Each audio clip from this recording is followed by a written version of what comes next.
Maharashtra वृत्तदर्शन news आणि Yuvagram 24 news आयोजित भव्य घरगुती गणपती सजावट स्पर्धा आणि सार्वजनिक गणपती मंडळ सुंदर गणेश मूर्ती स्पर्धा 2024 या स्पर्धेचे प्रायोजक आहेत उद्योजक माननीय शरद दादा जाधव एसजे डेव्हलपर्स मिरज। नमस्कार, गणपती बाप्पा मोरया। महाराष्ट्र वृत्तदर्शन न्यूज आणि युवाग्राम 24 न्यूज आयोजित भव्य घरगुती आकर्षक गणपती सजावट स्पर्धा आपण घेतो आहे आणि या स्पर्धेचे प्रायोजक आहेत उद्योजक शरद दादा जाधव एसजे डेव्हलपर्स मिरज। या गणेश स्पर्धेअंतर्गत आपण आज आलेलो आहे सांगलवाडी येथे विजय पवार यांच्या घरी। खूप सुंदर असा देखावा त्यांनी केलेला आहे, सजावट खूप छान केलेली आहे आणि ती काय केली आहे ती आता आपण बघूयात।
सांगलवाडी येथील विजय पवार यांच्या घरी आपण आलेलो आहे आणि ते स्वतः आता आपल्या सोबत आहेत आणि त्यांची फॅमिली पण आहे।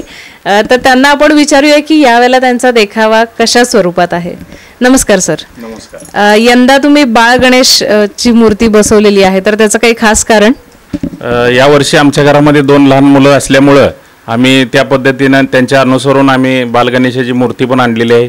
त्याचबरोबर आमच्या घरामध्ये जो देखावा केलेला आहे त्यामध्ये एक झाडाचं खोड आहे, त्या खोडावर मोर बसलेला आहे आणि त्या खोडालाच एक झोपाळा बांधून त्यामध्ये बालगणेश बसलेले आहेत। अशा पद्धतीचा थीम आम्ही केलेला आहे यावर्षी। अच्छा, तर ह्या दोन छान मुलांसाठी तुम्ही बाळ गणेश यंदा बसवलेला आहे.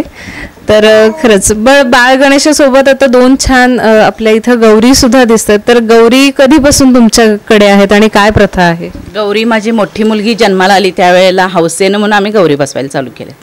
हां, हौसेने बसवायला लावले. आमच्या गौरी म्हणजे अशा ह्याच्यातल्या नव्हत्या, फक्त वाहनातल्या बसवत होतो आम्ही. पण आता ती मोठी मुलगी झाल्यानंतर आम्ही हौसेने म्हणून ती गौरी बसवायला आल्या. साधारण किती वर्ष झाली गणेशोत्सवाला? बरे तरी आता गणेशोत्सवाचं आमचं पूर्वीपासूनच वाडवडिलांच्यापासून चालत आलेलं आहे. परंतु गौरीचं जे आहे ते गेले आम्ही 22-23 वर्ष झालं करत आहे. घरामध्ये उभ्या गौरी ज्या आहेत आमच्या, त्याचा देखावा आम्ही गेले 20-22 वर्ष झालं करतोय. काय वाटतंय म्हणजे गणपती असल्यावर घरात वातावरण कसं असतं? घरात वातावरण आनंदाचंच असतंय, सगळं गजबजलेलं असतं, भरपूर मजा असते. सगळ्या खाण्यापिण्यात वेगवेगळे काहीतरी पदार्थ असतात. खरंच ही दोन एवढी छान बाळं असल्यावर तर घर कायमच गजबजलेलं असणार आहे. पण हा जो तुम्ही देखावा बघताय तो खरंच खूप सुंदर केलाय. खोड एक त्यांनी केलेला आहे आणि आपला राष्ट्रीय पक्षी मोर याचा त्यांनी औचित्य साधून त्याचा पिसारा आणि त्याच्या त्या खोडालाच असलेला गणपती आणि त्याचा झोपाळा हे खूप छान सुंदर असं केलेलं आहे. सजावट तर तुम्ही बघताच आहात आणि त्यांच्या घरातल्या दोन बाळांना पण त्यांनी इथं बसवलेलं आहे माझ्या मते. खूप छान सुंदर असा देखावा आहे. असेच निरनिराळे अजूनही देखावे आपण बघणार आहे. त्यासाठी आमच्या सोबत असेच राहा. धन्यवाद.